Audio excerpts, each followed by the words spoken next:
Welcome back to Wickerson Studios. My name is Michael Wickerson, and I am going to continue this series of why parametric modeling in Grasshopper is so much better than working statically in Rhino. And I'm actually going to introduce a GH Python script node, which I think should be interesting. And I'm going to write a small kind of GH script, nodal script around that Python node. And we're going to do that from scratch. And it's going to actually work considering in calculus what are closed and open intervals. So the format will be either you want a equal x somewhere between or equal to a and b, or possibly not equal, but somewhere situated in between. And there's the representation in intervals in mathematics of what is closed and what is open. So moves on to infinity or not. So this script actually is based on two numbers, a and b. You see, a is fine, and I've got it. I have it as a closed interval, so it's not going on to infinity. You can do some fancy stuff with your number slider, with your number pad on Windows or any computer if you want. I believe Alt 236 actually produces the infinity symbol, so you can start to cut that in as text and make these dots become those symbols as they reach off. But we're going to stay within the -5 and 5. What's nice about this is I have it scripted that if a does not remain less than b, then it will disappear and your interval won't work. The reason I do that is because if a is equal to b, or if it's on the other side, well, certainly if it's equal to b, then there isn't an interval, and it produces two different intervals if you've actually situated it as a not zero, and you want to define things correctly as to what they are. So this is a simple model, sorry to confuse you, that can basically slide and produce an interval in between. And what's nice is as I go into here, I can choose whether I want a closed interview with the spheres. I've scripted in the surfaces, but if I want one side to be open, you'll see it opens up here, and you've got a line in between here, an interval between here and here, not including that number. And if you want to have it not include A, but include B, the solid represents that. And if you want it not to include either one, but be somewhere in between, that's basically A equals X. So the way these kind of work, you don't hook them up. They're just informational. And I'm building these models to learn how to script, to work in Grasshopper, to think about what I need. So they are little programs that work off of node scripting. There's a lot of logic in it, but what we're going to do is build this from scratch, and we're going to go so far as to actually write this script within the Python node, which will get you starting to work with the Python node and setting types, setting access, and also writing in basic Python. So hopefully we can understand this logically as we go through, and I'm going to produce it from scratch. So let's jump into here and take this whole object, which is here, which runs nicely, and I have what I want visual and what I don't want on preview. So what I'll do is I'll turn that to disable. And there's nothing on this line. Now, the one thing I've made, and I've made before, is this script here, the real line. And I've done that in an earlier example that I produced it. I've used my vector displays on both sides, and I've changed things slightly in this, but I'm not going to rebuild it. I'm going to let you play around with doing an assignment like that on your own. I'm moving from positive and -5 through a domain, into a range, into a point. I have a lot of point steps, even though you only need a couple. I produce a polyline. I find the endpoints on that line, and then I'm actually going from the center point. Technically, the center point, it'll default to 0, 0, 0, so I can pull it away in the positive negative direction. So I can pull this vector away from center and pull this one away from there, and it gives me a really nice center line with arrows at both sides. I do prefer the display tool for vectors. This one here as opposed to the one that provides a little more, and the reason being I don't like that the width is determined by integers, and I don't like that it's not a solid arrow at the end. So it's just a choice on my part and what I choose, and I'll let you play around with that. But once you have a real line set up and it's ready to do something on, it's a separate script. It's actually like another function or another block that would actually work, and we're going to write this one. So how is it produced? We're definitely going to produce it in Python. So I will go to my Maths tab, and I will grab my Python node. I'm going to get this one a little out of the way. And that node is going to have quite a few things about it. And initially, I'm going to write some things in. And this is through playing and inventing and making it. I'm going to need 4, and you can just add variables coming in. And the first one I'm going to actually have is I'm going to reference whether it's closed. You'll see why I do this in a second. Closed _ open. Open. Sorry, just having a little finger trouble here. That's to indicate the bracket and what it looks like on each side. I'm going to be using a string in that, so I'm going to set my type hint to that to string. and that'll get things running. And you'll notice also I'm leaving it as item access. I don't want a list access or a tree access. Y, I'm actually going to change the variable A, and I'm going to make that type hint a float. Then I'm going to produce B, which is also going to be a type hint float. And then I'm going to go and make another variable so I can distinguish in my script, but I'm just going to call it open underscore closed. I think that's pretty interesting to do that. Put that back over to a string. So you should have some basic computer knowledge in a sense of what is an integer, a float, a string, and it's different in different languages, doubles and such in C#. So there's our node that's going to work. However, I'm going to have a lot of, not just the print value out, I'm going to actually have 1, 2, 3, 4, 5, 6 things coming out of this, so I can actually play off of the circles. And what's nice is I'm actually going to produce a smallest point. I am going to produce and you don't have to set the variable types on this. I'm going to produce the smallest circle. And this is not an optimized, efficient script, but it does have enough in it that it's readable, and I think it's very good to begin with. And then I have a smallest surface. And that's if I'm including it in the interval, I want to make a solid circle, not a hollow circle or a hole. So there it is. And the other three variables I want are for the end, for the second point, which is the largest point, the largest circle, and the largest, make sure you get your spelling right because it'll cause you trouble later, surface. And the reason I do this is I'm not copying tutorials. I'm learning the scripting code and working Grasshopper, and there's our node. It should be up and running. What I'm going to need, and I'm going to choose a number slider because those are the range of what I have here in my real line. I'm going to go from -5 ... to 5, and that'll be a rational number if I put on a couple of decimal places. So I'm going to put that in there and have that as A. I'm going to have the other point as B, and things are not working yet. So I'm just going to play around with those. And obviously I have A set as lower than B, but I want it to default out and not run if it goes higher. And that'll be a script I use. And then I've got to use a couple of strings. So I'm going to produce a panel of the square bracket in this way, which is not really necessary. Actually, I'm not going to produce the panel. I'm going to just show the panel what it is. I'm going to leave a panel open. I'm not going to hard code it in. So that's even a better idea. Let's take a little panel here, and let's wait for data.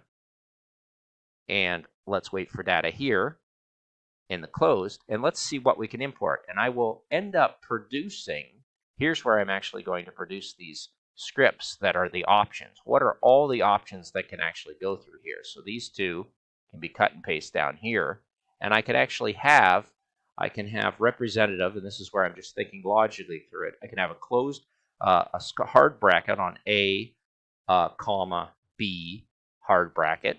That would be one solution, and I don't want to have an extra space. Okay. The next one I have is I could have,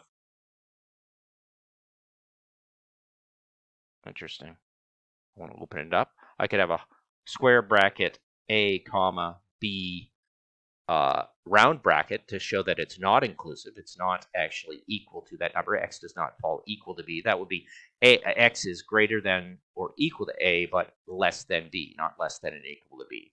The next one will be greater than A and less than or equal to B. And the other formula I could have, and this is just for my sense, not the computer sense, it doesn't need this. I could basically go in and write a script from not including A up into B and not including B. So those are your scripts that could actually come in. You can indicate those and write more. What I did in the last script, I actually went in here and said, okay, what really does that look a little more like? And it actually looks like A is less than or equal to X, which is less than or equal to B. And you could do that for each one just to say what it is, but I'm going to leave them out because I understand enough about intervals and math as to what that indicates and means. I am going to go to my sets tool and start using things like text. So I can grab a characters and say, okay, what's going on here? And let's blow it apart into the results of actually what's there.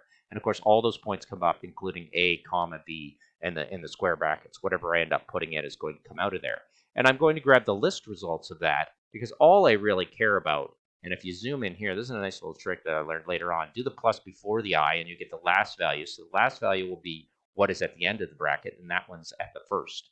And now we're able to write our script. But before we stop, get in there, I'm looking forward to making a line, a circle, and a point, a circle, and a surface. And I will do that twice because I want one for A and one for B.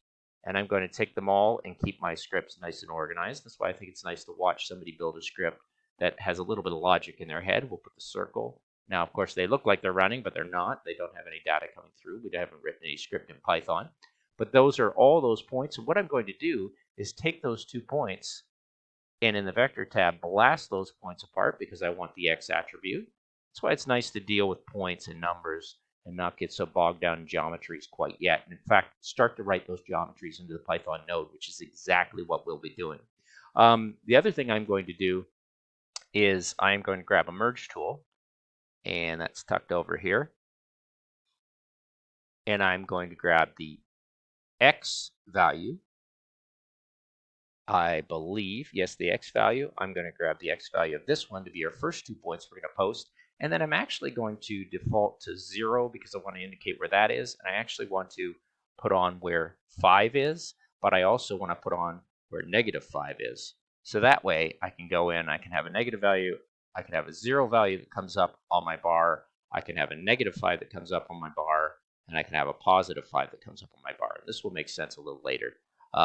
Once I start to put it into a 3D text tag. The next thing is I'm going to remake those points because I want to put a point back on there in my vector tab.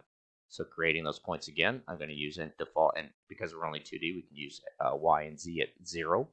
That's a graph, that's a list of points, which is nice because we have several that are coming off of there. And then I'm going to throw that through with a script that I did before. There was a nice little fragment tool that I did here. I'm going to jump back in here to text, and that'll be a text fragment. So you can add something in here. Actually, it's not the text fragment I want, which is the one I want. Text case, text line, text join. Oh, it's just a concatenate. What am I worrying about? I'm making it more difficult than I have to. So I will grab those results, but before them, I'm going to put in a little bit of a tag of an underscore that just moves it away. And you'll see why I do that in a minute. I've done this in a script before. That I also want to rotate. What's nice is you can take a point and you can just rotate that plane. So let's go into planes, under vectors, and grab a rotate plane. And we will rotate those points to an angle, keeping in mind that I do like to use radians, pi, and if you're not familiar with radians, you can always set this to degrees in here and set this with 1 click here. And then I want to move that by actually negative value. You don't have to type in negative. You can find another workaround with it like 1.5, but I'm going to do a negative value of 0.5, and that should move it in the right direction that they're actually angling down now. And I'm going to take all of this and put it to a 3D text tag, which is what I've done in a past video, 3D text tag. And we are going to grab the location to these points. We are going to, actually the points are going to be rotated. The text is actually going to be this text. The size is going to be set obviously smaller because it's a bit big. And I'm not sure why I have that fragment in there, that parentheses in there.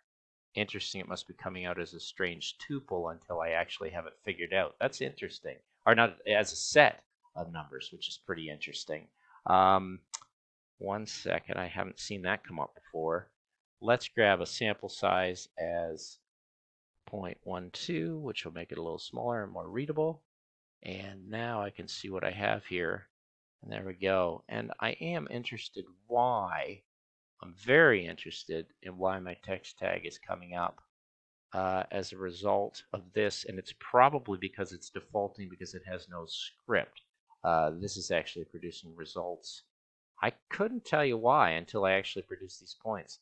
These points are null, and so it probably has something to do with the reading of what's happening there. Very interesting. I didn't know that, so let's just leave it. And I also want to take off everything that I don't want to see, and I don't want to see the planes because they complicate things. I just want to see my real line. And let's write our script and see if that doesn't resolve this kind of set information that's defaulting here. And I wouldn't have found that if I hadn't tried this backwards. So let's grab, I'll have to go to my desktop, which has got a lot of different projects on it. Let's just go back and find a desktop, desktop and capture Pi. This is something I want to look at. I think I can get it, but my head's in front of here. Let's close that. Okay, so what we're going to do is double click on the Python, and you can see that you're all ready to write a script. And you have to follow the indentations and write clearly. But basically, I'm going to say in a comment, A must be less than and not equal to be an interval. Those are just two things that, and I'm going to make a conditional right off the bat. If A is less than B, not equal to B, colon, I'm going to do the indentation. I'm going to have another condition. If closed underscore open is assigned to the square parentheses in this direction, and close that and use your colon to do your next indentation. We're going to make the smallest point equal to what we're going to begin with is a dot format of what Rhino script is, because we imported Rhino script syntax as RS. It gives us all these choices, and I'm going to create a point. I'm going to go down, hit enter, hit my square. It's going to tell me exactly what it needs down at the bottom. I'm going to need a point. I'm going to use point A and default to 0 in the Y and 0 in the Z. And then I'm also going to create the smallest, and this is how you end up writing and moving into Rhino Common. We're going to stay with Rhino syntax right now because that's the easiest way to begin. Circle, and that's going to use the Rhino script dot format for adding circle. So once you get that, you can come down here and grab your add circle, and that's going to require a point. So we'll use the smallest point. It's probably the best way to think about, and a radius I'll default to 0.1, sorry. And then I'm going to create the smallest surface, and that's only if the conditions met that it's a square parentheses. And I'll do an elif statement in a minute. You have to check your spelling, and otherwise, and learn how to debug. And I'm sure I'll have a few things to debug here. Rhino script is going to add planar surface. So let's keep typing planar surface, and that's going to require a circle. So that's pretty nice. That'll be smallest circle. So you're creating your variables and you're using them. Then we're going to go to we got a backspace off the tab and do an elif statement. And we're just going to go elif right into it. Closed underscore open is assigned to the string rounded bracket. Then, and I have to close that as well. It should be fine. I forgot to close my string because I have to treat that as a string. And it gets a little funky in here into what I'm actually doing. Then I'm going to just create the smallest point, and I don't want to create the sphere. So basically I can cut and paste here. I basically just want these first two, but I don't want to produce the actual surface because I don't want that surface. I want it to be open. And that's enough to end that. You don't even need an else statement. It's a little clumsy not to have it, but I don't mind. And then 1, 2, 3, 4, we want to back off, and you back off all the way, you want to come in again. We also want to produce another statement if the condition's met, and we can do the whole thing again, cut and paste, and it's not good to be cutting and pasting. You should, as soon as this starts to happen, you should start thinking about how can I make my script more efficient so this doesn't. But what I'm looking at is if this square parentheses is actually this square, and this rounded parentheses is actually bracket is actually that square, I am going to change all the smallest points to large. And so I like to cut and paste a bit. I don't want large with 2 E's. So I'm just going to grab LARG, copy. I'm going to put that into wherever small is, and I do like the debugger a little bit, or the scripting tool, the interface, to help me do these things so I don't mess up. Small, and I'm just keeping an eye on how many yellows are left, and there's 2. So that just changed everything to largest, but I also want to move this to the B point. So I'm not making it the A point. And I'll want to do that in that part and in this part. And the other thing I want to do is I have to be careful with this because the closed open is not closed open in this situation. It's actually why I made my variable different. So that was a little subtlety that I just problem solved and called that one closed. And that should run. With any luck, I haven't messed up anything. Let's run that script, and it did. So no errors. It's working. Nice little exercise. And I want to look in here and see that I have that circle. I want to see that I have that point, that circle, that line. And I want to see that I have this point, that circle, that line. Now, what's happening wrong is something's wrong, because as I slide this one, nothing happens. As I slide that one, it works. So what did I do in my script, and what did I leave as I cut and paste to make a mistake down in here? Largest point, I'm reading backwards because I tend to do that. Closed open is open closed, and that's where I didn't make the change. I made the change, and then I forgot to make it down here in the elif statement. So we still have to do the underscore closed. So I made two different variables that look the same, and that should provide us with our second point.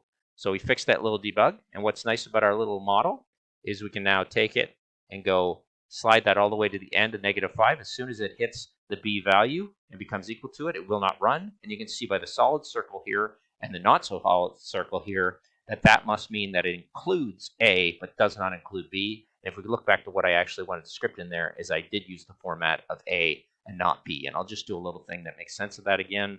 That is saying that the interval A is less than or equal to X, which is less than only B. And that's actually what I ended up typing in. And that, now you don't want to input that in there because it's going to throw everything into a bug, because now you're thinking of programming with it. I'm just using it as a visual. And probably the best thing to do in this scenario would be to cut that, take this, and actually use a scribble tool to not confuse people. So double click that, type that in, hit OK, and that's actually what's happening. So just, and we don't want to make the mistake of not putting a value in there. So that's an example of what's actually happening there. So group that, and there you go.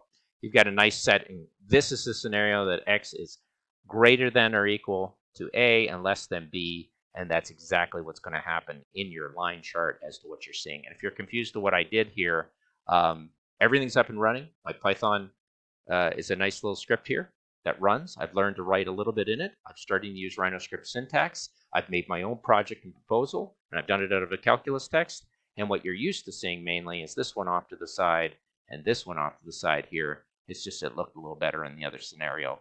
I can stretch it out. Nice little script. There it is. It matches the one over here. I actually like the changes I made in it. So what I'm going to do is grab that, and I'm going to say ungroup, move this one over here. I'm going to get rid of this one because I don't need it, and I'm going to group that as closed and open interviews in a group, and I'm happy with my script I wrote here. So bring that one in, and there we go. So we're taking a look at intervals. I think the next thing we're going to move on to, except for little things, is how to represent absolute values, so we make sure there's no negatives in this. And after we're done the negative values, we're going to move on to coordinates and graphs, and finally get into ellipses and circles. So I hope you found that interesting at Wickerson Studios. I know I'm enjoying it, and I'll talk to you soon. Thank you.